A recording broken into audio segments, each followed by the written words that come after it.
पत्थर कांप रही थी और राज्य था राजा प्रसेनजित का। राजा प्रसेनजित के राज्य में डाकू अंगुलीमाल ने इतना तहलका मचा दिया था, सबके अंदर में डाकू अंगुलीमाल का इतना भय भर गया था कि लोग खड़े होकर के कानों कानों चर्चा कर रहे थे। कहाँ पर? जहाँ तथागत बुद्ध का शिविर चल रहा था। जब तथागत बुद्ध को पता लगा कि डाकू अंगुलीमाल के डर से लोग इतना भयभीत हैं, वो एक साथ प्रतिज्ञा कर लेते हैं कि अब मुझे डाकू अंगुलीमाल के पास चलना ही चाहिए। और जाकर के जाते हैं तो और कुछ लोग कहते हैं कि हम भी आपके साथ चलेंगे। तो तथागत बुद्ध कहते हैं कि मेरे साथ कोई नहीं जाएगा, मैं अकेला जाऊंगा। लोग हट कर जाते कि नहीं हम साथ में चलेंगे। तो वो कहते हैं कि कोई भी मेरे साथ चलेंगे, उनके हाथ में कोई भी प्रकार का हथियार ना होगा, कोई भी डंडा लाठी तक ना होगा, खाली हाथ चलेंगे। चले जाते हैं। डकैतों को भी पहरेदार होते हैं। ऊंची जगह पर खड़ा हुआ पहरेदार देखता है कि कोई लोग आ रहे हैं। उसने उसको सूचना दी, उस पहरेदार ने डाकू अंगुलीमाल को सूचना दी कि कोई आ रहे हैं, लगता है कोई संत आ रहे हैं, उनके साथ में एक दो लोग और हैं। वह उसी जगह पर जाके पहुंच जाता है, ऊंची जगह पर।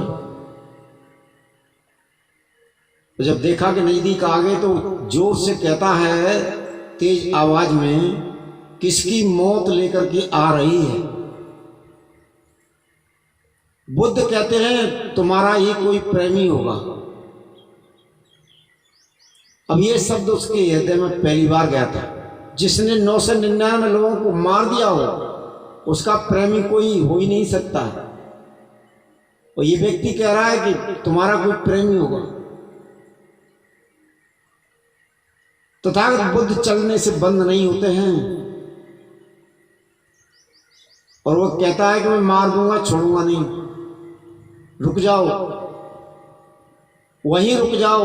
बुद्ध कहते हैं मैं तो बहुत पहले रुक गया हूं, प्यारे भैया तुम कब रुकोगे? ये दूसरा शब्द जब हृदय में गया और देखा कि व्यक्ति चलने से बंद नहीं हो रहा है और मेरे से कह रहा है तुम कब रुकोगे, जबकि मैं खड़ा हुआ हूं। कोई व्यक्ति चल रहा है और कह रहा है कि तुम कब रुकोगे? मैं तो बहुत पहले रुक गया। जब वो ये कहता है कि मैं मार दूंगा, छोड़ूंगा नहीं, बुद्ध कहते मार देना, मार देना, परंतु मेरी एक शर्त है, उसको पूरी कर देना, उसके पश्चात तुम मुझे मार देना। नजदीक पहुंच जाते हैं और वो डाकू अंगुलीमाल कहता है क्या शर्त है? बुद्ध कहते हैं इस वृक्ष से कुछ पत्ती चाहिए। वो तो डाकू था, उसके पास में बहुत मजबूत फरसा था। उसने फरसे से एक मोटी डाली काट देता है और कहता है कि जितने पत्ती चाहिए उतने ले लो।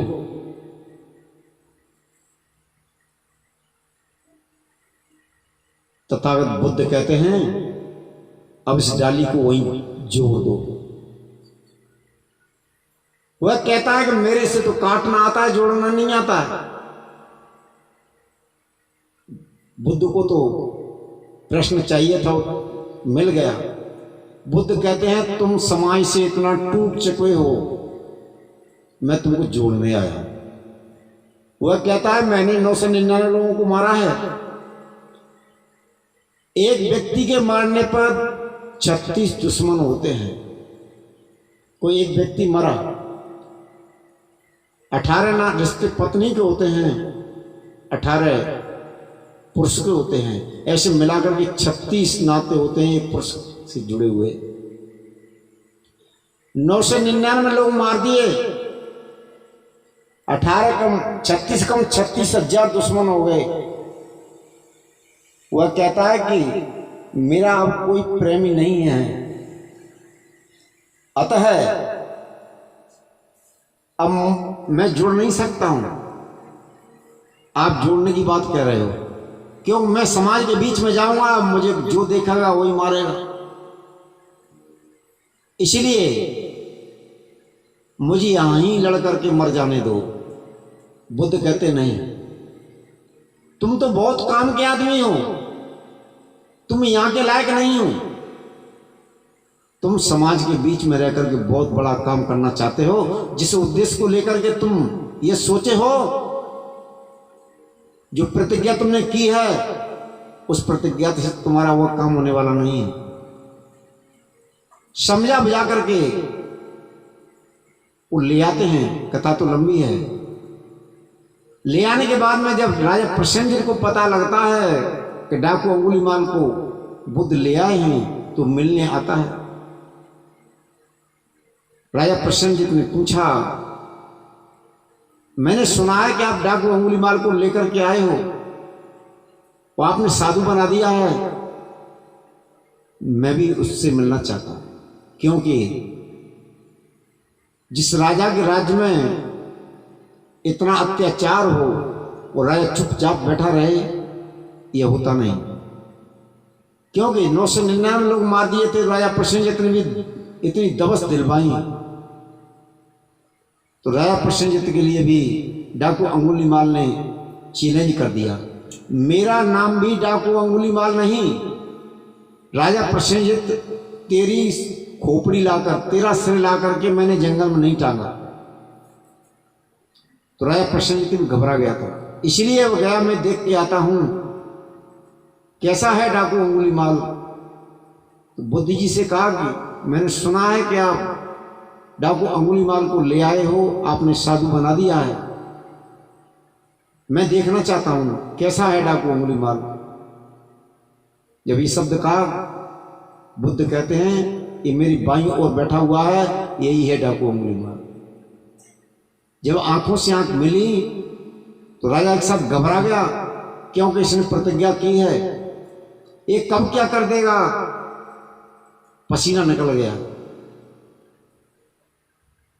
डाकू अंगुलीमाल कहता है, राजन अब घबराने की आवश्यकता नहीं है, आप चाहे 50 जूते मारिए, मैं अपना सिर ऊपर नहीं करूं।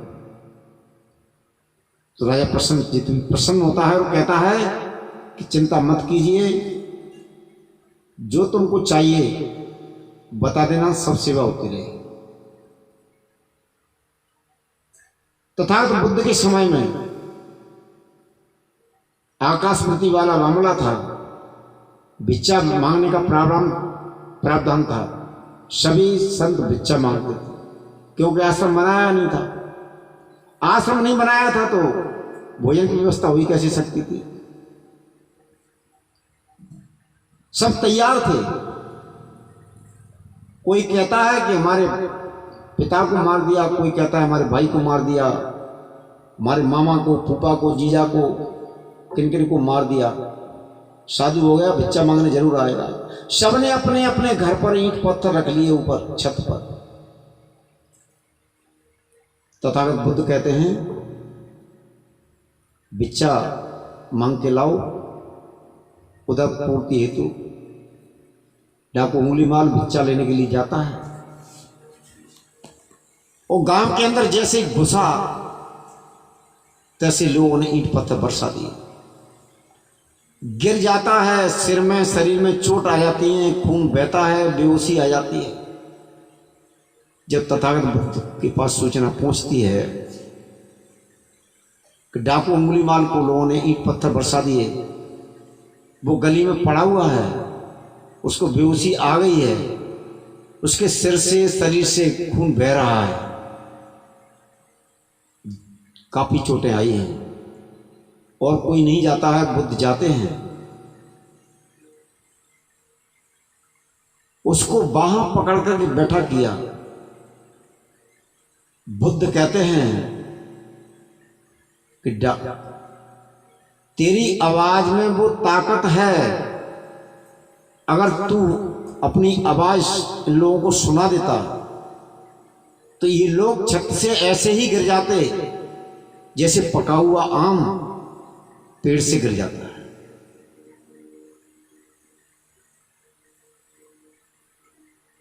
इस शब्द को सुनकर के डाकू अंगुली माल ने वह सुंदर उत्तर दिया, कहा कि आपने जब मैंने आपसे कहा था कि मुझे यहीं लड़ करके मर जाने दो,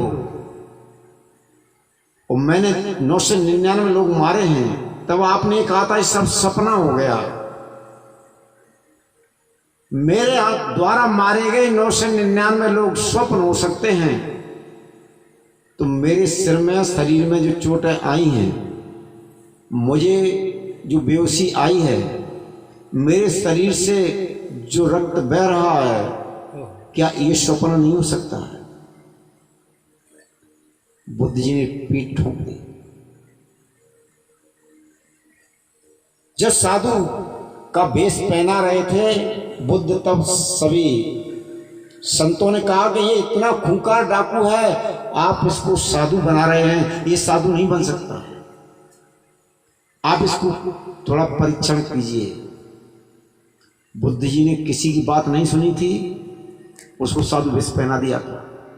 ये इतना सुंदर शब्द अंदर से निकला,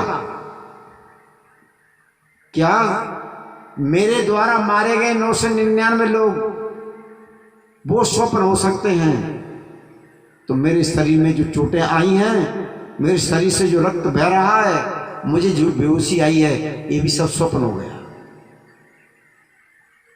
तथागत बुद्ध ने पीठ ठोंक दी, कहा तुम धन्य हो। प्रेमी सज्जनों, संतों का संग पाकर काफी बिगड़े हुए लोगों का सुधार हुआ। लाठी डंडों के बल से सुधार नहीं हुआ, किसी को दबाव बनाकर के सुधार नहीं हुआ। सुधार हुआ तो कैसे? अच्छे संग से। इसलिए बाइन सरस प्रभा जी ने आपके समक्ष पद रखा, संतों के संग में पारस मणि है, लोहा कंचन हो जाए। संतों के संग में, संतों के संग से कागा अंश हो जाए। कागा है काली वृत्ति, वो कागा जो कौआ है, वो क्या गंदी चीज खाता है? वो हंस का एक शब्द है के हंसा मोती चुंगे के लंगन मर जाए, ऐसे कहते हैं। साधु कवि साई ने हंस इस जीव के लिए प्रयोग किया है। जो अपने जीवन का सुधार करता है, जो विकारों से ऊपर उठ जाता है, वही तो हंस है। नीर चीर का करे निबेरा, कहा है कबीर सो ही जल मेरा। जो नीर और चीर का विवेक करता है, विवेचन करता है, वही जन मेरा है, वही हंस है। नीर का अर्थ है असत्य और चीर का अर्थ है सत्य। नीर माने पानी और चीर माने दूध। जो सत्य और असत्य का विलक्षण करता है, वही हंस है। और जिसने सत्य और असत्य का विलक्षण कर दिया, उसकी समझ में ये सारी बात आ जाती है, मैं क्या हूं और संसार क्या है, मेरे दुखों का कारण क्या है। दुखों का कारण है तो दुख का निवारण भी है। इसलिए संतों का संग, वो संग है प्रेमी सज्जनों, दुख का, रोग का कारण, सबका कारण ये सबका मन है। श्री विवेकानंद साहब जी ने एक शब्द कहा था, आदमी कहता है कि हमारा मन सत्संग में नहीं लगता, मेरा मन सत्संग में नहीं लगता। तो मन तो ऐसी वृत्ति है, ये बगैर लगे कहीं रहता ही नहीं। मन ऐसी वृत्ति है कि बगैर लगे रहता नहीं। यदि मन को अच्छे संग में नहीं लगाएंगे तो मन ऑटोमेटिक स्वाभाविक बुरे संग में लगेगा। अच्छे संग में, सत्संग में नहीं लगाएंगे तो मन चोरी करने में लगेगा, मन ताश पत्ता जुआ खेलने में लगेगा, हिंसा करने में लगेगा, गलत कामों में मन लगेगा, क्योंकि मन का लगना ही स्वभाव है। जैसे नदी का पानी नीचे की ओर बहता है, और पानी का तो स्वभाव ही है नीचे की ओर बहना। ऊपर की ओर ले जाने के लिए तो नहर निकालने के लिए तो बांध की आवश्यकता होती है, डैम बनाना पड़ता है। ऐसे मन का स्वभाव है नीचे की ओर बहना, ऊंचे की ओर ले जाना, तो इसके लिए डैम बनाने की जरूरत है, और वो डैम है सत्संग साधन। तो इसलिए ऊंचाई की ओर ले जाएंगे तो जीवन में वो परिवर्तन होगा, जीवन में वो प्रकाश होगा, जीवन सुंदर बनेगा। नीचे की ओर तो बह ही रहा। तो सत्संग कार्यक्रम चल रहा है, आप इसका पूरा लाभ